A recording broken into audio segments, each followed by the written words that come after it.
I have a kiln unload for you. Let's get into it. Hello, it's Andrea from Rubier Ceramics. So obviously we're not where my kiln is. This is my studio where I do the pottery. The reason is this is the kiln that was full of test pieces that I did on the 2 Mayco workshop days at Potclays. If you watch my previous videos, I talked a bit more about them. And I did so much glazing in the 2 days, fairly complicated pieces, that there was no way I was going to remember what was what as I pulled it out of the kiln. Even now, I'm not 100% sure, but I am going to take you through them as best I can, and we'll see how it goes. As we were all given these bisque pieces, and then we did what you can see here on it. So I have an extra light here so you can see. So if I bring that in, give you a good look, a little bit of a look on the outside there as well. You can see a bit of a metallic sheen. So this was then tropical teal. And so clearly these are all going to be Mayco glazes because it was a Mayco course. And then it was light flux and copper wash. Oh, sorry, I've just knocked my light out. Hang on. We're back. So you can see here, that was the light flux that I did. And then this was sort of like V's of copper wash. Obviously, I went a little bit light. I could have been heavier handed, but it was interesting to try it. The tropical teal's cool because where it's lighter, it's greener, you can see there. And then it gets more blue with a bit of a float on it where it's heavier. So Todd's advice was to take 1 coat all the way down, then the second coat with a finger width clearance, and then the third coat with 2 finger width clearance. So you can sort of definitely see the 1 coat there. I don't know, I feel it's pretty stable. I might risk it and put it a little bit on a bit further down, but you know, you're always going to take a chance. So that's a nice little bowl, like the colors on that. If there's any faults in these, that'll be due to glazing them so quickly, not due to any kind of, issues with the glaze, right? It's just, I was trying to get all of these done, so it did happen that way. So this one here, I have 4 of these dessert bowls sizes. They're all very cute. So this is the next bowl that I did. Give you a chance to look at it there.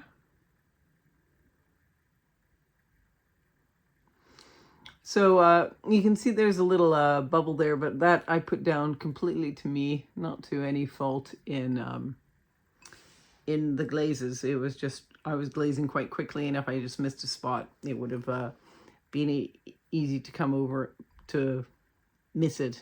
And like there was probably a little bubble. I didn't see it. It dried, and then I just kept painting over, and then when it popped, it never filled in. So what this is Stroke and Coat Melancholy. Cutie Pie Coral, Cutie Pie Coral.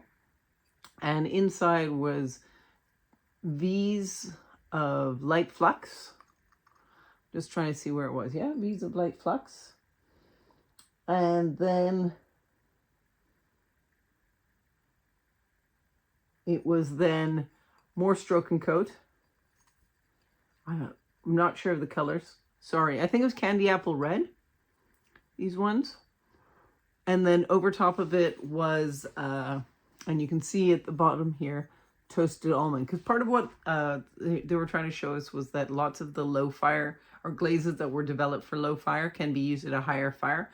The colors might change, and obviously they might flux more or move more, but that you can use them to good effect. So I liked how the toasted almond came in, and I would definitely use more because it's very pretty little gold colors on the inside of that. Yeah, nice. And then the outside was the Cutie Pie Coral with light flux. So went a little heavy-handed there, but it's good. I like it.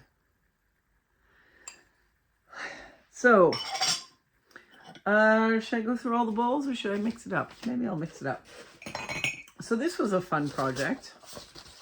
This is the handout we got, and so this is the oil slick tumbler. This is not a tumbler, but I have another one that was a tumbler. This is a mug, obviously. So what we did was we put 6 base coats of stroke and coat on here. 6 seems like a lot, right? Like 6 is a lot. I wouldn't normally do it, but part of the reason for that is then you got this lovely layer of texture, which I stupidly went over. But generally it would have been a texture line the same colors as up here. So you put then, I used yellow as the base, 6 coats. This was hard to do in the time that we had, but in your own time you could do it quite easily. And then over that I did, what colors was it? Orange You Happy and candy apple red. So there's red and orange in there, probably a bit more orange than red, but probably there was more red down here. And then the inside was a bright blue gloss, and then just 1 coat of the blue gloss over everything here. Here on the handle, you can see how the drip should look a little bit better. Yeah. And then you paint an engobe at the bottom. And what I would do, if I was going to do this again, I would tape the bottom so that my stroke and coat layers finished with a nice neat line. And then once they were dry, I would probably tape the top or wax it or something, just so that I didn't go over it with the engobe, because you can see how I really ruined the effect of the nice line there by going over it with the engobe. And I did it on the other piece too, which I'll show you as well. So, and I would also do 1 more coat of the engobe. This was the terracotta. You can see there's the original clay color. It was so wet I couldn't even do the bottom because I couldn't touch it anywhere. I just had to sort of go around it and do my best. Here is the actual tumbler. Oh, okay, this one works a little bit better, but you can see the line there a bit more. This one I did with a blue stroke and coat, and then black and white stroke and coats on top of that as well. And then I used the bright blue gloss again and went over it 1 more time. It's good. It's kind of cool. I don't mind the look of this one. You can see here how it went, and you can see there's quite a lot of movement. These were fairly straight lines. I may have zigzagged them a bit, but I didn't make them drip, but they dripped on their own. So that's a really cool effect. I do really like that. That's really good. I'll be definitely trying that again, because I do happen to have a lot of stroke and coats at the moment, and I will never use them up otherwise. So we will try and get through them. All right, let's look at another bowl. Okay, this was a fun one. This was using one of the new Mayco glazes again, Mint Spec. It is a matte glaze, and I used to not really like matte glazes. I just didn't like the look of it compared to something glossy, but geez, I don't know. I think I'm becoming more of a fan. This looks really good in person. Much better than I thought it looked when I saw it online. It looks really good. Here is light flux on here too. And with that then was 2 stroke and coats. I think it was teal next time, and I think Orange You Happy or some, I think might have been what I used there. I can't really move my light, because if I move my light, it's going to go off again. But there you go. You can see it. There. Now I'm finally showing it to you. And then the outside. Really nice. The original test piece had dark flux as well, and I don't think it looked as nice, so I just stuck with the light flux. And that's my first time really doing the peacock effect with it effectively. Well, I guess other than this one, but I think you see it more with the blue here. It's not bad. It's good. I especially like the light flux over here on the outside, and you can see all the little sparkles and specks, how they came through. That's really nice. What do you guys think? Do you like it? Do you like it? I don't know. You let me know. Okay, here is a very different one. A lot of people didn't want to do this one, but I wanted to have a piece to take it home to have it tactilely in my hand. It was using snow gems. Okay, so snow gems are normally meant for low fire, but you can use them in, well, I don't know if they're normally meant for it, but certainly I fired it up to cone 6 and it was fine, and they don't move at all. So here I had, you can see underneath I'd put fundamentals under glazes on here. So I had a blue and I had a red, and then I mixed them together to make a purple, but the purple didn't come out very well. I should have done it a heavier handed. I did use the little sponge brush and dabbed it on twice. I thought it went on quite heavy, but maybe not.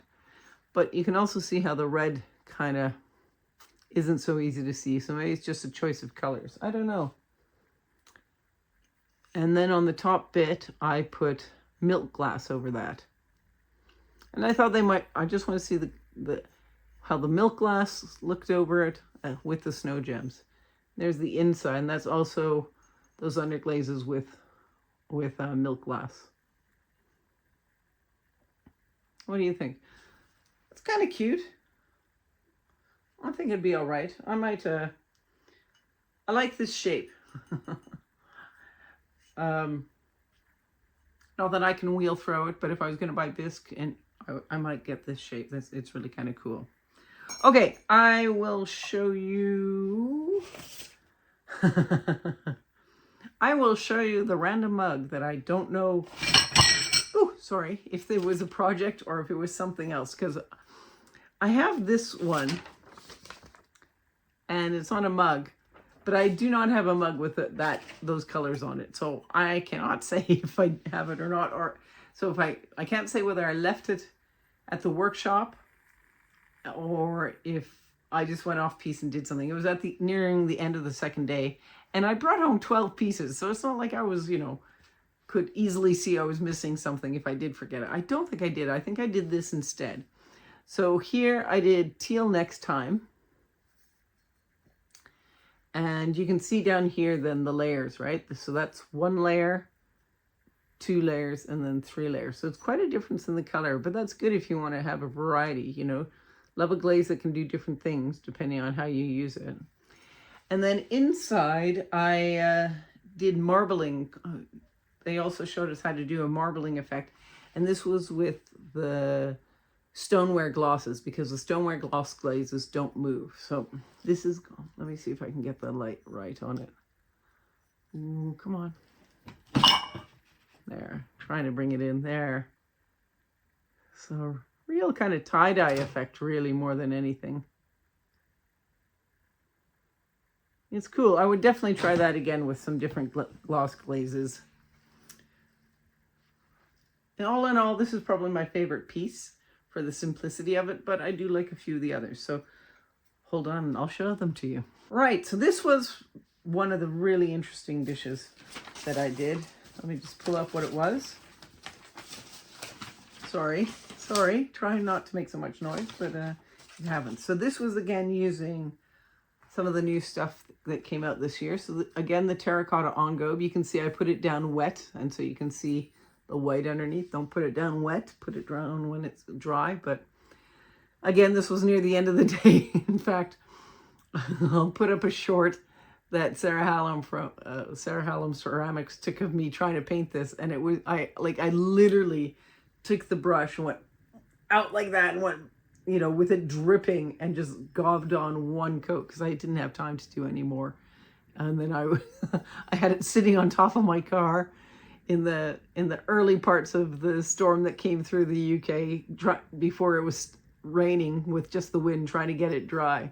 So let me see if I can bring this in so you can see the colors in that. So I've told you the engobe. Do you want to make any guesses to the other colors and glazes that was used here? Okay. Give you a nice look around. So what it was terracotta engobe all over. 2 or 3 coats, and then once that was dry, it was 1 coat of coral sands. You can see a little bit in the bottom where it was thicker. It started to get that sandy color for coral sands, but generally it's clear. Like here, you can see it's clear, and just gives a gloss finish. And then over that, it was black timber, and the black timber over the coral sands and terracotta. I think the terracotta is the main thing here. Really just brings out all these blues with the crystals that are in the glaze. So that was super cool. That was a big drip, so yeah, even just on the terracotta there, it's blue as well. I hope that's in focus for you. It's always hard to use the front camera to focus, but I think you're getting the general idea. So that's quite cool, quite dramatic, I thought. So I like that. Very, very oil slick in there. I'll try and get some photos to add to the end in the daylight. Right now it's Sunday evening, so I'll try and add those maybe Monday morning. Yeah, that's them. 2 more pieces from the Mayco things. This was another tropical teal. And then it was with milk glass. Now what was interesting is these 2 were under the tropical teal, and this layer of milk glass was over the tropical teal. And that one was under again. Over, and then right at the bottom, you can't really see it. It's quite subtle and very dark. Trying to get the light in there. I can't show you, but anyways, it was under. Yeah, I when we saw the samples of this, it was much brighter over top and quite subtle underneath, and most people preferred it subtle. I think with the coat that I did, maybe I should have done another coat. It's also quite subtle. So it's up to you to decide whether over or under it makes much of a difference. Obviously, if you put it on enough layers, it would make a difference. But yeah, I like it. I think it's a nice mug. I don't have tall mugs. I normally have wide, squat ones, so it's nice to have something a little different. I don't know what I'm going to do with all of these pieces. These bowls I can probably use. I can always use an ice cream bowl in the house for everybody. But these mugs, I'm not sure what I'm going to do with them. It's a lot. Okay, this was then one of the pieces I did on the first day. And I think this is using colors that I wouldn't normally use. So I think that's always a good thing when you find that you've done something really interesting. So just let me see what it says for the outside here. I don't remember. Do I remember? Maybe I remember. Okay, well, I'll show you anyways. Here it is. Trying to get the light to shine on that. And then the outside.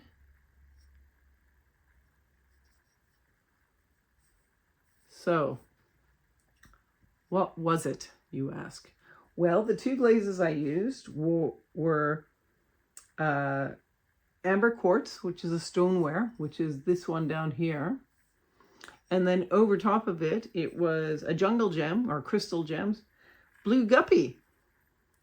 And we did stripes of each, and they were overlapping. And yeah, it looks really cool. They really melted together a lot, and you can see that. I can't remember, how much did I put on the outside here? Just looking what it says. I think I just put, what does it say? Hang on, I have to look and read the instructions.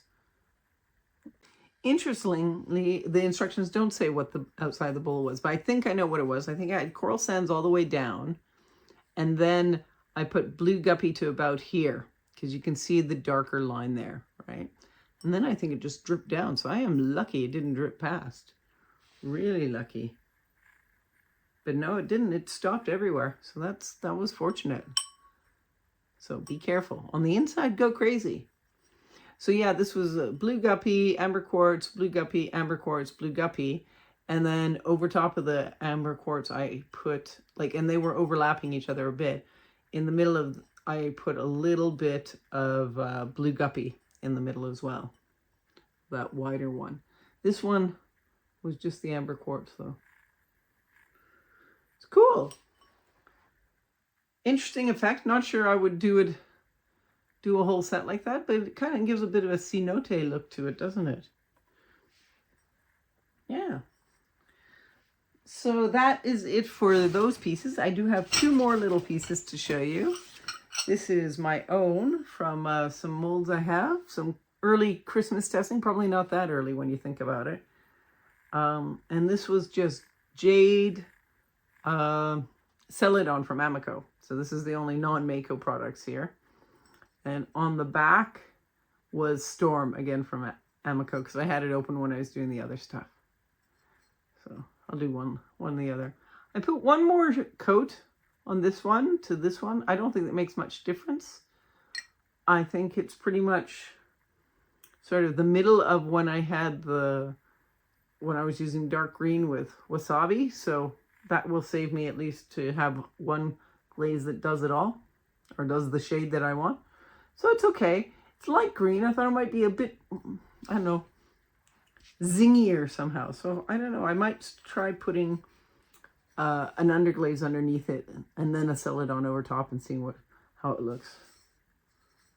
I do like that's a stamp roller from Relief that I got. I really like that because it just gives a little bit more interest on the back.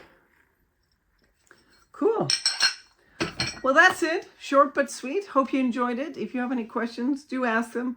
I can't promise I'll be able to answer everything because it's all a bit of a blur. But I want to share the pieces with you because it was a lot of fun. And I do recommend going on these courses. And if you take better notes than I did, then you might even remember better what it was. But I will edit out most of the pauses so it doesn't look like I was struggling quite so hard to remember everything. Thanks for watching. Make sure to like, subscribe, hype, and share. Thank you very much. But wait, there's more. Here are the plates. So this is the one that it has the gloss glazes in the middle. And then on the outside, if I can get it, yeah, you can see the sparkle black ongo going. You see there? Now, the important thing was to make sure to rub it down between layers to make sure the sparkles didn't have a black cover on it. On the back, I also put sparkle, but on the rim bit, because I didn't want there to be any sharp bits, I just put regular black ongo. Yeah, so there you go. That's one. Let me show you the other.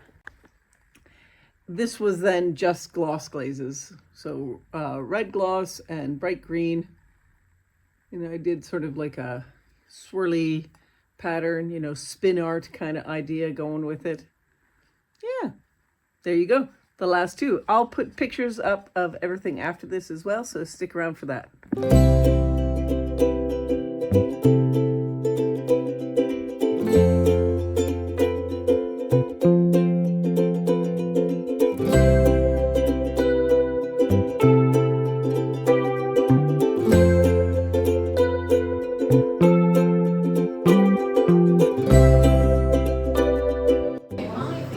Piece of second day, almost done, needs to dry. So it's dry down here.